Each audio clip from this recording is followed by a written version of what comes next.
اليوم التالي لجمعة الغضب الثانية، الفلسطينيون في قطاع غزة شيعوا ضحاياهم وعادوا للاشتباك مع القوات الإسرائيلية على طول الشريط الحدودي الفاصل بين إسرائيل وغزة. الذي يميز الحراك الشعبي أو الانتفاضة الشعبية أنها أكثر انتشارا على مساحة الوطن، وبالتالي ذلك يكلف الاحتلال أكثر فيما يتعلق باستنزافه كقوة وكإمكانات. هذا من زاوية أخرى تضمن بأن هناك مساحة المشاركة في الأوساط الشعبية بتكون أوسع.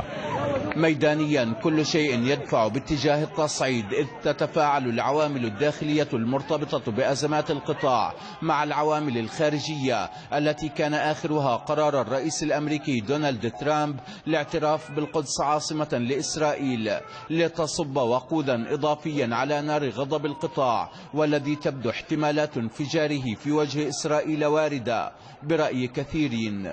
احنا العرب نايمين وانا يا المقعد محروق على ايش؟ على القدس. انا بدي اروح مهما كان، والله يما اللي قالوا لي الشهاده واستشهد عشان العرب يتحركوا الا مقعد على رجليه على الكروسه يخش يحارب اليهود.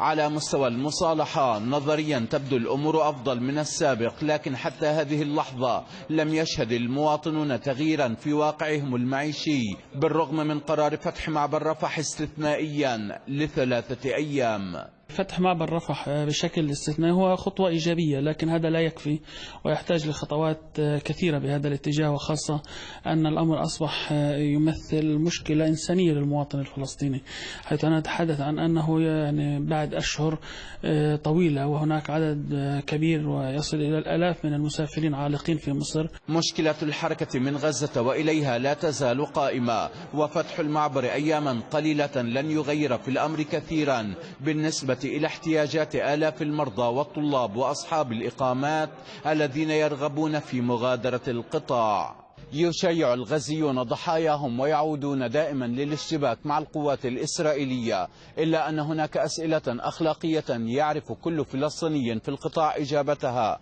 مرتبطة بأسباب استهداف قناص إسرائيلي لفلسطيني مقعد على كرسي متحرك، والإجابة يعرفها الجميع. سيد سفيركي، RT، غزة.